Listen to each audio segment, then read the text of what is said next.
La division euclidienne est le théorème qui est à la base de la plupart des autres résultats de l'arithmétique.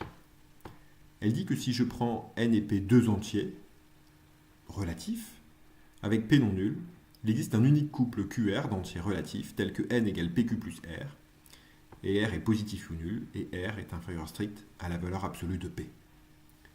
Q s'appelle le quotient dans cette division euclidienne, et R s'appelle le reste. Démontrons d'abord l'unicité.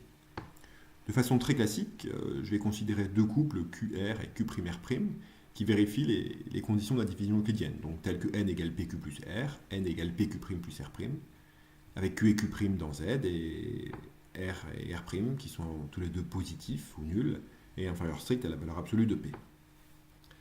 Je vais retrancher ici ces deux équations pour obtenir que 0 est égal à P facteur de Q moins Q', j'ai mis P en facteur, plus R moins R'.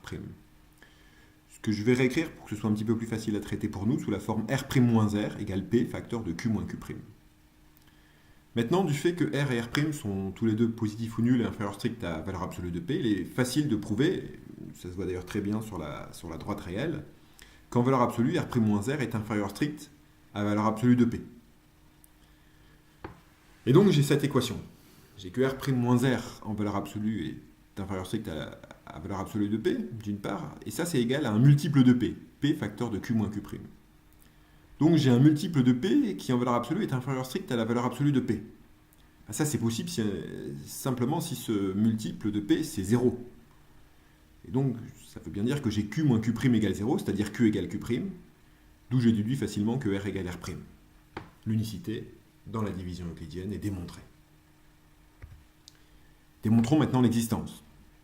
Donc je dois démontrer que si j'ai n et p dans Z2 avec p non nul, je peux trouver un couple QR qui vérifie les conditions de la division euclidienne. On va commencer par le cas le plus facile, par un cas particulier, mais qui va permettre de déduire les autres cas en réalité. C'est le cas où n est dans grand N et où p est strictement positif. Il y a plusieurs façons d'aborder ce cas. On va le faire par une démonstration par récurrence. Donc je fixe cet entier P strictement positif, et pour n dans grand N, je vais noter Pn, la propriété. Il existe QR dans Z2, tel que n égale PQ plus R, et R est positif ou nul et inférieur strict à P. Initialisons cette récurrence. P de 0 est vrai, puisque 0 c'est 0 fois P plus 0, et donc on peut choisir Q égale 0, R égale 0. Ça vérifie bien les conditions que l'on souhaite. Passons maintenant à l'hérédité. On considère un n dans grand N tel que P de n est vrai. Donc puisque P de n est vrai, je sais que n égale PQ plus R avec 0 plus petit que R inférieur strict à P. Je rajoute 1. Donc j'ai n plus 1 égale PQ plus R plus 1. Si R plus 1 est inférieur strict à P, c'est gagné. Pourquoi à ce moment-là, le couple QR plus 1 convient, il vérifie toutes les propriétés voulues. Sinon, si R plus 1 n'est pas inférieur strict à P, en fait, comme R était inférieur strict à P, R est inférieur ou égal à P moins 1. Je travaille avec des entiers. Donc R plus 1 est inférieur ou égal à P, toujours.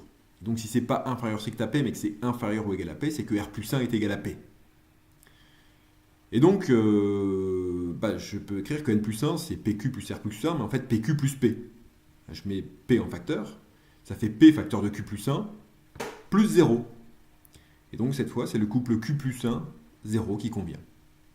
Mais dans les deux cas, que R plus 1 soit inférieur strict à P ou que R plus 1 soit égal à P, on a prouvé que P de N plus 1 est vrai.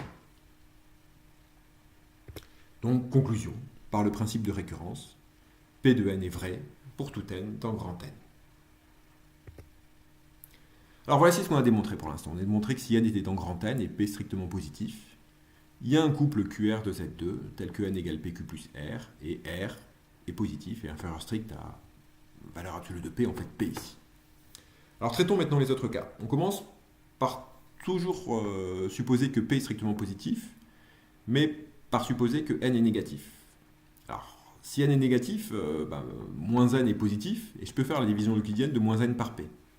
Donc je vais écrire que moins N, c'est P Q1 plus R1, avec Q1 dans Z, et R1 qui est positif et inférieur strict à P.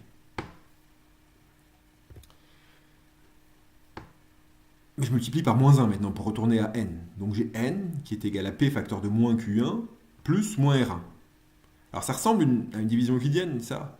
Mais sauf que moins r1, c'est pas forcément dans le bon intervalle. Moins r1, c'est négatif, et c'est strictement plus grand que moins p. Alors là maintenant, si r1 égale à 0, là j'ai gagné. Il n'y a aucun problème, tout marche bien. Sinon, si moins r1 est pas égal à 0, si moins r1 donc est strictement négatif, je vais ajouter p et retrancher p à l'égalité que j'ai là-bas. Donc je vais écrire que n égale p facteur de moins q1 plus moins r1 plus p moins p. Le plus p, je vais le relier à moins r1 et le moins p, je vais le mettre en facteur du p qui était là. Et donc je vais écrire que ça, c'est égal à p facteur de moins q1 moins 1 plus moins r1 plus p. Et comme je savais que j'avais moins r1 compris entre moins p et 0, je vais obtenir que 0 est inférieur strict à moins r1 plus p, inférieur strict à p. Et donc le couple moins q1 moins 1 moins r1 plus p convient.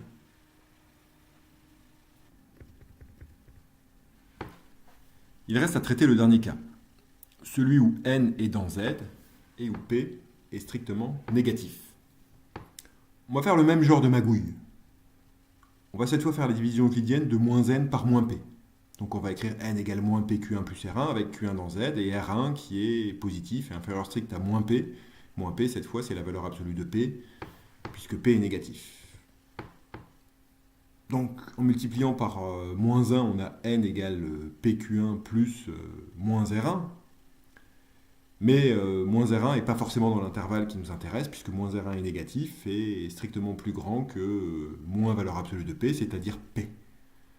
Alors si R1 égale 0 ou moins R1 égale 0, c'est bon. On a bien n égale PQ1. Q1, 0 convient comme couple. Sinon, cette fois, on ne va pas ajouter P qui est négatif, mais on va ajouter moins P qui est positif et retrancher moins P. Donc de n égale PQ1 plus moins R1, on va rajouter moins P plus P. Et donc ça va s'écrire P facteur de Q1 plus 1 plus moins R1 moins P. Et comme tout à l'heure, comme moins R1 est strictement plus grand que P est strictement négatif, moins R1 moins P va être strictement positif et strictement plus petit que moins P, c'est-à-dire valeur absolue de P. Et donc le couple Q1 plus 1, moins R1 moins P convient. Et cette fois, on a bien traité tous les cas pour la division euclidienne.